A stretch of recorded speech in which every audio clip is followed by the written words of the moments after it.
I gotta put this down in a stable location. Maybe on this chair. Maybe on there even. Okay, so. So, we have a thing I will stand very still. which is calibrated It's very good. this. Yes. It's calibrated to these plastic bags quite well. Maybe I have to be. And what it enables us to do is basically control a. We are not working on the controls panel yet, but basically have a cheap anchor point option if you want to, control a computer with your hand. Mm-hmm. Yeah, the plastic bags, we took the average color of them and threw a threshold filter on that. We threw a background subtractor to get everything in the background out so you're not seeing little green rectangles everywhere. And the basic idea is we wanted a cheap way to sort of track where your joints are moving in space. Now it's working. Right now. Sometimes it works better than others. Yeah, it didn't work when I was close to the lamp. Yeah. So you need to take a photo of the background first without any plastic bags. No, actually, how the does it- background gets stripped out by the background subtractor. So as long as the background is stable, you should be fine. Really, the thing is we don't have an initial calibration step for like setting the camera into a new position. And if we had that, we'd likely be able to do some fancy mathematics and averaging and whatnot to get the bags to be tracked much more reliably. Yeah. Currently, we're just using the same color value. It's like 190 out of 255 brightness grayscale. And we're saying, yeah, just take everything plus or minus 20 of that and just draw a rectangle around it if it's moving, of course. Yeah. And we've been calling this a ghetto boxing simulator because it's really good for tracking how your punches go.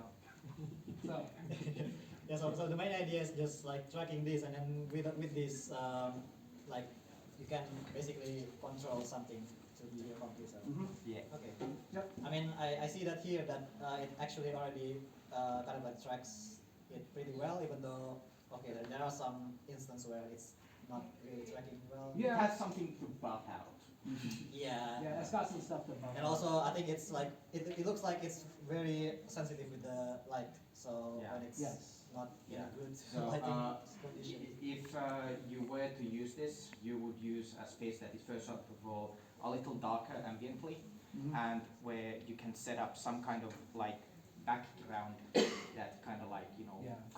contrasts these quite well. Yeah, But- as is, ideally, you'd be against, say, that dark blue wall. But for example, if you look at when I put my hand close to where the ambient is quite high, it stops seeing them. Mhm. But when I put them far away from them, they're back again. Yeah. Yeah.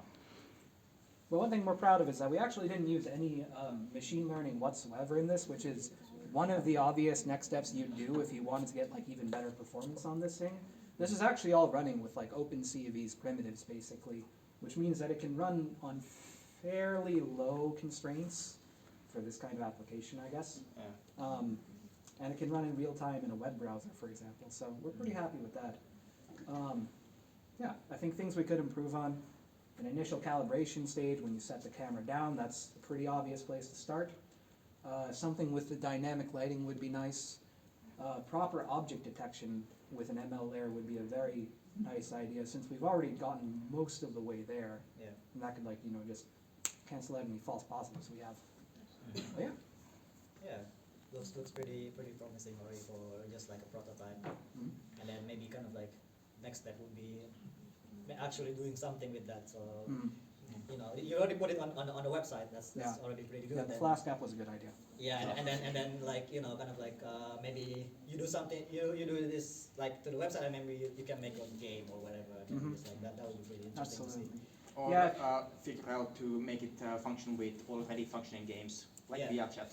Yeah, exactly. Yeah. And then you play like I don't know, Elden Ring with just your movement. Actually swing the sword in Elden Ring. Yeah. Yeah. Yeah. Right. So Would you like to show any code? Yeah, sure, we can show them. I can give you a quick walkthrough of what's going on here. You want to full screen that for us? Yeah. Okay, let's see. Which one first? I guess test 2. Well, yeah, test 2 to a P is kind of easy to explain. You go to the top here. Yep. So this isn't exactly what we're running in that web page, but it's pretty much one-to-one identical, and I'm going to take you through what's happening here.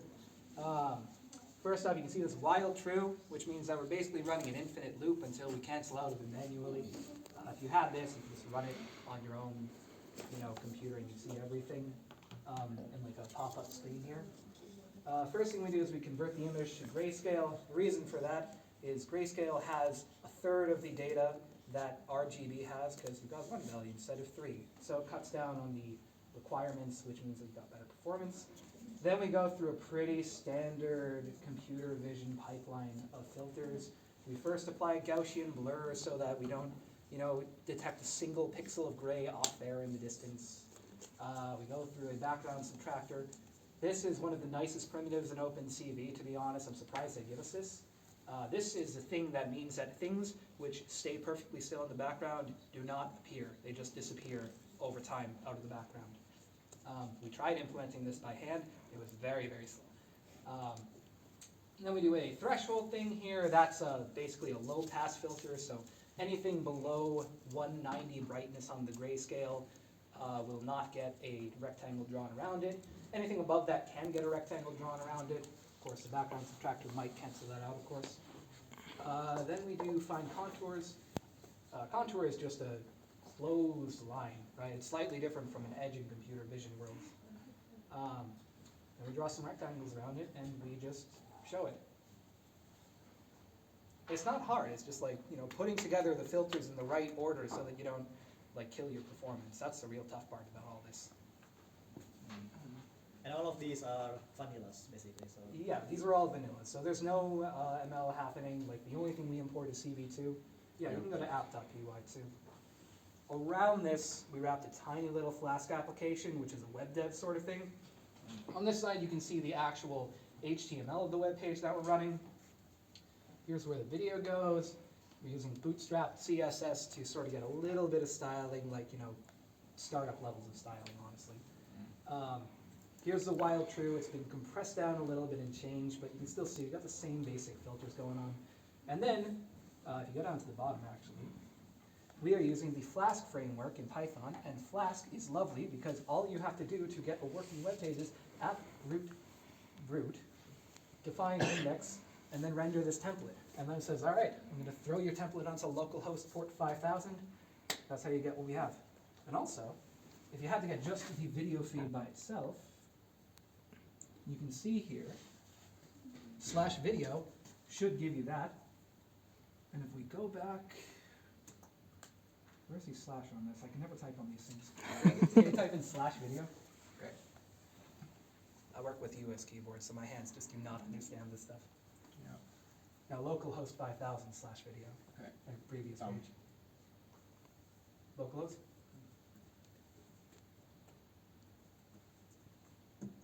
Port 5000. Port 5.